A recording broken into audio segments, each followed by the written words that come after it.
আসসালামু আলাইকুম। হ্যালো বিয়া, সবাই কেমন আছেন? আশা করছি সবাই ভালো আছেন। বাঁচবে যতদিন হক কথা বলবে ততদিন, না হলে তো ইমান থাকে না। 17টি বছর বিএমপির পেটে ক্ষুধা, তাই তো বিএমপির কিছু নেতা খেতা হয়ে গিয়েছে এখন হায়নার মতো টেনে ছিঁড়ে খাওয়ার মাংস পেশা। তার মানে হচ্ছে বিএমপি এখনো ক্ষমতায় তো আসতে পারে নাই, আওয়ামী লীগ পতন হয়েছে সবেমাত্র।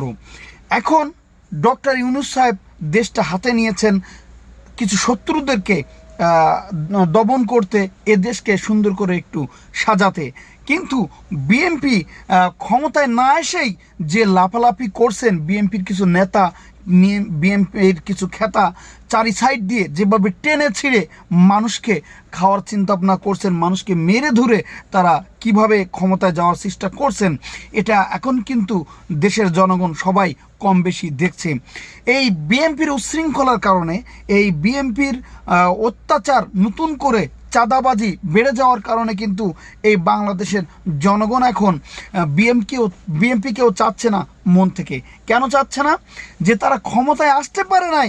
যদি এভাবে টেনে ছিঁড়ে খেতে পারে, মানুষকে এভাবে মারামারি কাটাকাটি করে চাঁদাবাজি করতে পারে, ক্ষমতায় আসলে কি করবে?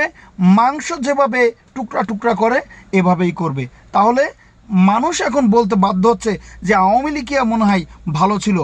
আওয়ামী লীগ মারামারি কাটাকাটি করেছে, মানুষকে ফাঁসিতে ঝুলিয়ে টুলিয়ে একটা পর্যায়ে যে তারা কিন্তু শান্ত হয়ে এখন দেশের কাজের দিকে এগিয়ে যাচ্ছিলেন। কিন্তু শেখ হাসিনার কিছু উল্টাপাল্টা কথার কারণে আজকে তাকে দেশ ছাড়তে হয়েছে। তো জনগণও কিন্তু এটা বুঝে ফেলেছে যে বিএমপিও হয়তো আবার নতুন করে আসলে তারা কিভাবে পাবলিকের উপরে নরপশু নরকণ্ড চালাতে পারে। তো এই জন্য পাবলিকও এখন আর চাচ্ছে না বিএমপিকে। দেশ ছাড়ার পরে একটা ঘন্টা থাকতে পারে নাই আওয়ামী লীগ এই বাংলাদেশে। 17টি বছর কিভাবে ক্ষমতায় টিকে আছে তারা অনেক বড় আশা বুকে নিয়ে, কোরআনের সতর্ক এবং তাদের ব্যথা হৃদয় নিয়ে 17 বছর টিকে আছে কিভাবে। জামাত দেখেন কি করছে, মানুষকে ঠান্ডা মাথায় মানুষকে বোঝাচ্ছে, ত্রাণ দিয়ে মানুষের কাছে এগিয়ে যাচ্ছে, সব কিছু পরিস্থিতিকে তারা ধৈর্য ধরে এগিয়ে যাচ্ছে। কিন্তু জামাত, কারণ লাফালাফি করার কথা ছিল, কাটাকাটি করার কথা ছিল জামাতের, কারণ জামাতের যেসব মূল নেতা, যারা ইসলামের যারা নিদর্শন, যারা কোরআনের পাখি, তাদেরকে তো ফাঁসিতে ঝুলিয়েই দেওয়া হয়েছে। তো জামাতই আজকে উচ্ছৃঙ্খলা করার কথা ছিল, সেটা না করে আজকে করছেন কি? বিএনপি এখন ক্ষমতায় আসতে পারেন নাই, ওনার ক্ষমতায় আসার জন্যে যেভাবে চাঁদাবাজি করছে, যেভাবে লাফালাফি করছে, তাহলে আসলে কি করবে এটাও পাবলিক বুঝে ফেলেছে।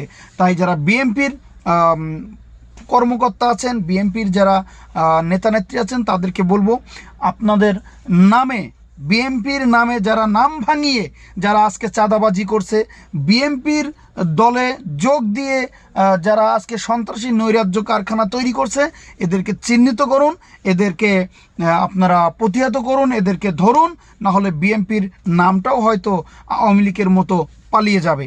তো এই জন্যে যারা বিএনপির যারা দায়িত্বরত আছেন, অবশ্যই আপনাদের নাম ভাঙিয়ে, আপনাদের নাম ব্যবহার করে চাঁদাবাজি, ছিনতাই, ডাকাতি নতুন করে শুরু হয়ে গিয়েছে আপনারা ক্ষমতায় না আসার আগেই। তাহলে জনগণ এখন চাচ্ছে যে একটু নিরপেক্ষভাবে একটি সরকার গঠন করুক, যারা আর পাবলিককে কসাই কারখানা তৈরি করবে না। জনগণ কিন্তু এমনটাই চাচ্ছে। তাই বিএনপিকে বলবো, বিএনপির নামে যারা সন্ত্রাসী চাঁদাবাজি পুরা বাংলাদেশে যারা হানাহানি কানাকানি করছে, বিএনপির উচিত এদেরকে ধরে চরম একটি শিক্ষা দেওয়া এবং বিএনপিকে ধৈর্য ধরে মানুষের জনকল্যাণে এগিয়ে যাওয়া। তাহলে মানুষ আস্থা ফিরে পাবে। না হলে আর চায় না এদেশের সাধারণ মানুষ এভাবে রাজনৈতিক নামে আর কারোর মায়ের বুক খালি হোক। আর জামাত যেটা করে যাচ্ছে, সর্বোচ্চ সব কিছু হারিয়ে, এদের এই নীতি নৈতিকতাটাই মানুষ কিন্তু এখন জামাতকেই চাচ্ছে। আল্লাহ যেন সবাইকে হেদায়েত দান করেন। তাই হক কথা বলেছি, মরলেও দুঃখ নাই।